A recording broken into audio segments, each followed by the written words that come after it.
5 సంవత్సరాలు ఈ రాష్ట్రంలో ఒక దగా జరిగింది. అడవి పంది వస్తే తినిపోతే పర్వాలేదు, తిన్నంత తిని పంటంతా తొక్కేసి నాశనం చేసిపోతాయి. అవునా కాదా?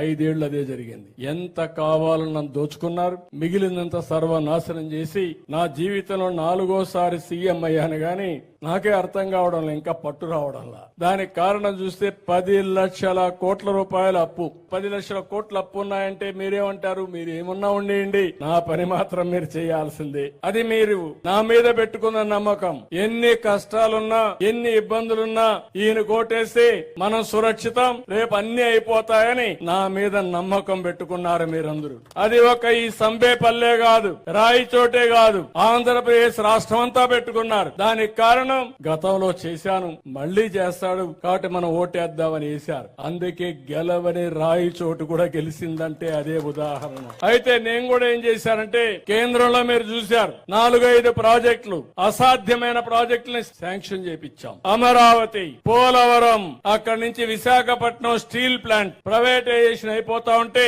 నేను గట్టిగా మాట్లాడి ఎట్టి పరిస్థితుల్లో చేయాలని చెప్తే 11,400 కోట్ల రూపాయలు ప్యాకేజీ కింద ఆ ఫ్యాక్టరీని రివైవ్ చేసే పరిస్థితికి వచ్చాం. విశాఖపట్నం రైల్వే జోన్ ఇచ్చారు, ఆర్థికంగా కొద్దిగా సహాయం చేశారు, నిలదొక్కునే శక్తి వచ్చింది. అదే మరి ఎప్పుడో ఒకటి గుర్తుపెట్టుకోండి, ఎవరినో కాఫీ ఇస్తారంటే గౌరవంగా ఒక రోజు ఇస్తారు. మనతో బాగా మాట్లాడుతున్నారంటే మనం కూడా వాళ్ళకు ఉపయోగపడుతున్నామంటేనే మాట్లాడతారు, లేకపోతే మాట్లాడరు. ఒకసారి మాట్లాడతారు, రెండోసారి కనబడిస్తే రోజు ఇదే పని మీద వస్తున్నావు, మీ దగ్గర తప్పించుకోవడానికి ప్రయత్నం చేస్తారు. ఇది సహజం. బంధువులు కూడా, స్నేహితులు కావచ్చు, బంధువులు కావచ్చు, కుటుంబ సభ్యులు కావచ్చు, మన శక్తి పైన మనం నిలబడుకోవాలి. అందుకే నేను కష్టపడుతున్నా, మీకు కూడా డబ్బులు సంపాదించే మార్గం నేర్పిస్తా.